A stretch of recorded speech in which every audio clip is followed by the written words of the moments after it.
டேய் ஒரே போடு, கழுத்து தொங்கிரும். ஏன் சாவறதுக்கு அவசரப்படுற? பொருடா. விடுங்கடா.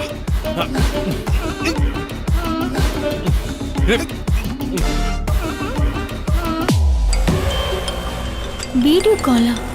என்ன எஸ்எஸ்கே எதுக்கு வீடியோ கால் பண்றாரு? ஹலோ இலக்கியா, என்ன ஆட்டோல போயிட்டு இருக்கியா? கொஞ்சம் ஆட்டோ ஓரமா நிறுத்த சொல்லுமா. எதுக்கு? இங்க ஒரு கொலை செய்ய போறேன், நீ அதை பார்க்கணும்ல. நீ கொலை செய்யறத நான் எதுக்கு பார்க்கணும்? என்ன சாக போறதே உன் புருஷனாச்சே.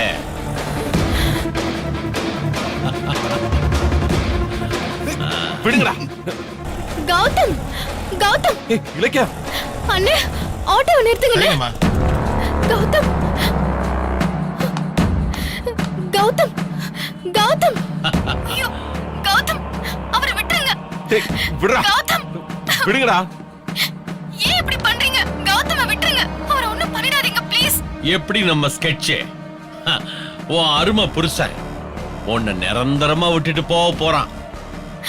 கவலைப்படாத, உன் புருஷன் போனதுக்கு அப்புறம் உன்னை எப்படி அந்த வீட்டுல வச்சுக்க மாட்டாங்க. அப்ப என்ன தேடி வா, என் கம்பெனில கூட்டி பெருக்கிற ஆயம்மா வேலையை தரேன். அத வச்சு காலத்தை ஓட்டிக்க. எஸ்எஸ்கே வேண்டாம், கௌதம விட்டுருங்க. நானும் உன்கிட்ட ஆதாரத்தை கொடு கொடுன்னு கெஞ்சின, கொடுத்தியா?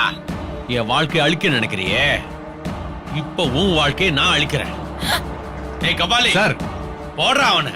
Okay sir. எஸ்எஸ்கே வாடா. டேய் இங்க போடுறேன். ஏய் எஸ்எஸ்கே, சொன்னா கேளுங்க. கௌதம்க்கு மட்டும் ஏதாவது ஒண்ணு ஆச்சு, அவ்வளவுதான் சொல்லிட்டு. என்ன செய்வ? கௌதம் இருக்கிற தைரியத்துல தானே என்ன பிளாக்மெயில் பண்ண. அதுவும் இல்லாம என் பொண்டாட்டி முன்னாடி நான் அசிங்கப்படுத்தினேன். இப்ப அதுக்கெல்லாம் சேர்த்து வச்சு என்ன நடக்குதுன்னு பாரு. ஏய் சார், ராட் எடுத்து அவன் மண்டை மேல போடுறா. சரிங்க சார். இங்க வேணா நடுவுல நச்சுது போடுங்கண்ணே, அப்பதான் இங்க கரெக்டா போடுறேன். இருக்கும். ஆமா ஆமா. ஏய், என்ன நீங்க இன்னும் கிளம்பலையா? சரி சரி வாங்க. அப்புறம் தாட்சாயினி வராங்க. ஏய் கபாலி நிறுத்துறா, நிறுத்துறா, நிறுத்துறா. ஏய் என்ன சொன்ன? என்ன சொன்ன? ம், ஹம். உங்க பொண்டாட்டி தாட்சாயினி வராங்கன்னு சொன்னேன், பாக்குறீங்களா?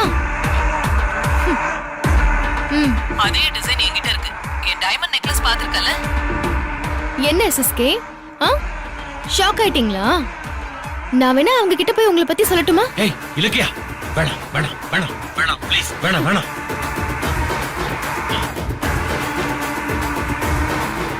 நீங்க எப்ப கௌதம கொல்ல பாத்தீங்களோ, இனிமே உங்களை விட மாட்டேன்.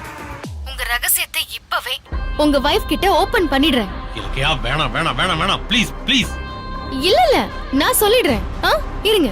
இலக்கியா இது கூட நல்லாதான் இருக்கு. இலக்கியா வேணாம். ஹலோ தாட்சாயினி அம்மா, ஹவ் ஆர் யூ? என்னடி திமிரா? ஐயோ, ஹவ் ஆர் யூன்னு நான் கேக்கல, உங்க வீட்டுக்காரர் தான் கேட்க சொன்னாரு. பாருங்க லைன்ல இருக்காரு. ஏய், எஸ்எஸ்கே, நீங்க எதுக்கு இவளோட பேசிட்டு இருக்கீங்க?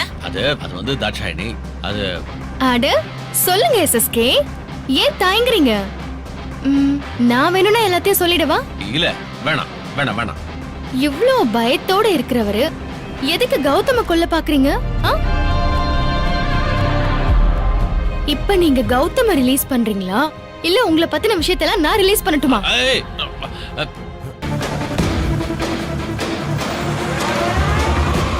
யோ யார் யாது?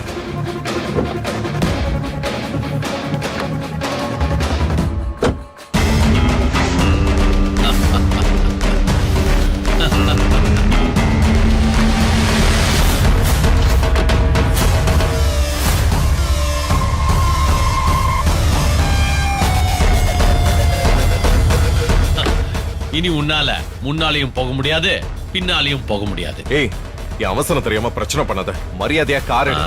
நான் ஒரு முக்கியமான வேலையா போய்கிட்டு இருக்கேன். ஓ சரி, ஏன் அவசரப்படுற? அதை விட முக்கியமான வேற ஒரு இடத்துக்கு நானே ஒன்னு அனுப்பி வைக்கிறேன். நீ சந்தோஷமா போய் சேரு.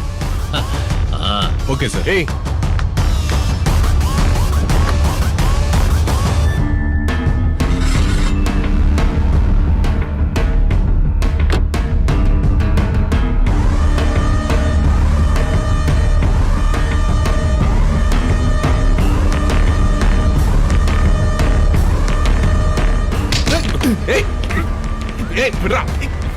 SSK என்ன பண்ற இன்னும் புரியல? இன்னையோட உன் கதையை முடிக்க போறேன். டேய், இனி நீ என்ன பண்ணாலும் உன்னால தப்பிக்க முடியாதுடா. SSK வேணா என்ன கௌதம், செத்துருவோன்னு பயமா இருக்கா?